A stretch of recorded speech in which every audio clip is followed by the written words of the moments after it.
Madam, Meghdoot म्हणजे काय? म्हणजे कालिदासानं जे मेघदूत हे काव्य लिहिलेलं आहे, नाही का नाही, संस्कृत खंडकाव्य किंवा त्याला लघुकाव्य सुद्धा म्हणतात. तर ते मेघदूत मध्ये काय लिहिलं आहे किंवा मेघदूतचा नेमका अर्थ काय, असाच प्रश्न ना. तर मेघदूत काय आहे? कालिदासानं लिहिलेले खंडकाव्य आहे किंवा त्याला लघुकाव्य असं सुद्धा म्हणतात. तर या मेघदूत मध्ये कुबेराच्या दरबारामधील यक्ष असतो.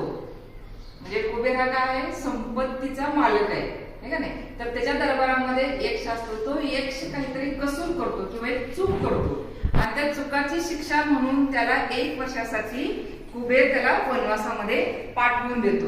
म्हणजे यक्षाला वनवासामध्ये पाठवून देतो. म्हणजे ते ठिकाण कुठं आहे? तर ते रामगिरी पर्वतावर, म्हणजेच नागपूर जवळ. आता आपण नागपूर म्हणतो, तिथं रामटेक किंवा रामगिरी पर्वत आहे. तर तिथं तो राहत असतो. शिक्षा म्हणून 1 वर्षासाठी त्याला पाठवलेलं असतं. पण तो पत्नीपासून दूर राहतो तो यक्ष. त्यामुळे त्याला खूप वाईट वाटतं की आपली पत्नी आता आपल्याजवळ नाहीये. तो खूप व्याकुळ होतो. त्याला खूप विरह, म्हणजे खूप दुःख होत असतं. किंवा कशा पद्धतीने आपण आपल्या पत्नीला भेटू, कसं बोलू, काय करू, असं तो तळमळत असतो आपल्या पत्नीला भेटण्यासाठी. आणि जेव्हा पावसाळा येतो ना, तेव्हा त्या पावसाळ्यामध्ये तो काय करतो? जो मेघ आहे, मेघ म्हणजे ढग, त्या ढगाला संदेश वाहक करतो. म्हणून इथे लक्षात ठेवा, मेघदूत म्हणजे काय? मेघ म्हणजे ढग आणि दूत म्हणजे काय? संदेश वाहक. असं त्याला खंडकाव्याला मेघदूत असं कालिदासानं नाव दिलेलं आहे.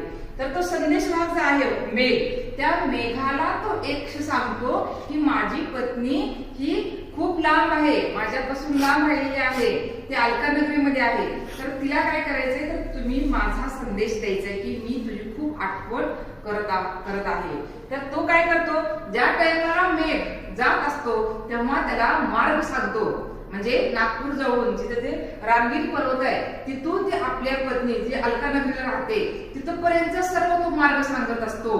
की म्हणतो की बघा, विंध्य पर्वत कसा आहे, त्या पर्वतामधून तो कसं जाणार, ठीक आहे, गंगा नदी कशी आहे, गोदावरी नदी कशी आहे, तो मार्ग कसा आहे, उज्जैनी नगरी कशी आहे.